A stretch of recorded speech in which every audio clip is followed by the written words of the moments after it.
It's not about motivation. Winners need discipline. Wake up and win today. Discipline comes from within. We meet 27 years. We come up in this game together, fighting in Junior Olympics together. Always been my big brother. Now we're going against each other as two of the best teachers in boxing. I got Deontay, he got Zhang. I want my guy to knock Zhang out cold, and I'm sure he got plans for Deontay. But it's all respect and love. Sean George, my brother. Man, this is my brother for real. Yes. Seriously. Malik, everyone says about Deontay Wilder's power. We know Zhang's got power. We've seen that. I've just asked Sean, this fight isn't going to go 12 rounds. No, this fight got knockout written all over it. This probably, in my opinion, like one of the few fights that I'm gonna say this: if this fight went the distance, I'm out of boxing. That's how strongly I see KO on this fight.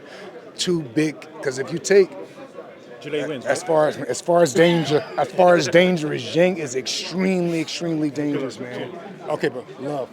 Hello. Yo, Yes, bro. and you leaving, right? When you Yeah, I'm out of here in a couple of days. I'm leaving tomorrow. Me too. So, all right. So, we link up. Yeah, Right? I see Yo, you.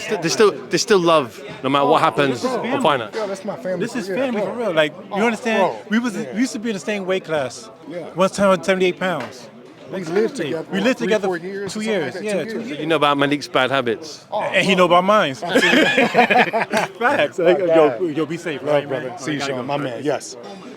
Malik, yeah, a lot of respect there between yourself and Sean, obviously. One of my big brothers that come up in this game, he was with me when I made stupid mistakes. He helped me out in tournaments coming up, everything, man. Yes, I'm proud of him. I'm happy he's here. But it's bad because what Deontay about to do to Zhang is going to be very, very violent, and everything is done with bad intentions. Everything. The fight got knockout written all over it. Malik, you know, when Deontay was speaking up there, he's quite passionate in what he was saying about falling out of love of boxing. You know, you've been a fighter for a long time. You've been through ups and downs as well. When you lose that love, how different is that as a fighter? When you've got no love, no passion for the sport, but then to go in, have a training camp and fight another opponent who's going to knock you out. And did that by choice. Deontay started pre-camp 2-3 months ahead of time.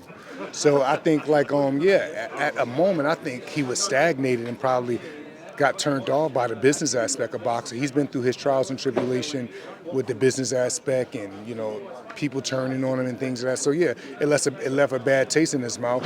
But what left a more bad taste in his mouth was his performance against Parker.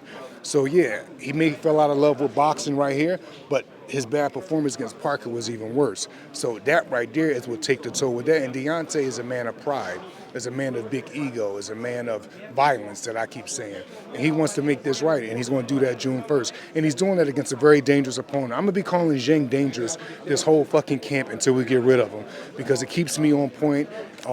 It lets me know exactly what I'm dealing with and what I'm looking for when I'm film studying because he's very dangerous, very dangerous. Last one. One of the things that Deontay said after his loss to Parker was, talking about a number of weeks later, was talking about the travel involved. You know, he had to come to the UK, go back to America, go back to Saudi. So has that changed for this fight? You're in the UK now. I think you've been to Bulgaria already. Yeah. And you're 6 weeks away on fight night. So But you started camp 3 months ago. It's different now because his pre-camp, he started camp 2.5-3 months ago, so he's already ahead of schedule. I think when you're not ahead of schedule and all this planning and traveling is in your way, it probably can affect you. It's very hard for me to talk about that type of shit because I just respect Andy Lee and Joe Parker too much to bring up anything around that besides, y'all did a good job, fellas, and see you around. That's it. Because Andy Lee did a great job keeping Joe disciplined, keeping methodical. Joe did a great job by following directions. That's a different talent that people don't even want to talk about because it's a lot of responsibility that come with it. Yeah, you could throw an 8-punch combination. You could get out there and jog in the morning, but do you got enough humility to believe in the game plan, buy into it, and stick to it under the lights on TV? I watched the toughest men just lose right there. Like lose right there. Do you got that enough humility to respect your opponent enough that say, I respect him because he got a good jab. My job is to take his jab away. That's a different type of humbleness and a different type of respect most don't have because in boxing, it's shunned upon to say you respect your opponent. But the way how I look at boxing, when I hear a dangerous fighter say they respect their opponent, I become fearful for the opponent. I don't think less of the fighter. You got to respect each other to a certain extent. You got to respect someone so much that you're willing to take all their weapons away from them. Okay, appreciate your time, Malik. Yeah, and we'll see you in the kingdom of Saudi Arabia. I'll see you, brother. God bless. Win gold now. IPMB is giving away 5 24-karat gold coins to our token holders worth over $2,000 each. Let's do this. Thank you very much for this great news. It's amazing. It's never been easier to own gold, so join the raffle now. I got a question for you. Where can discipline take you? Discipline points you towards your goals.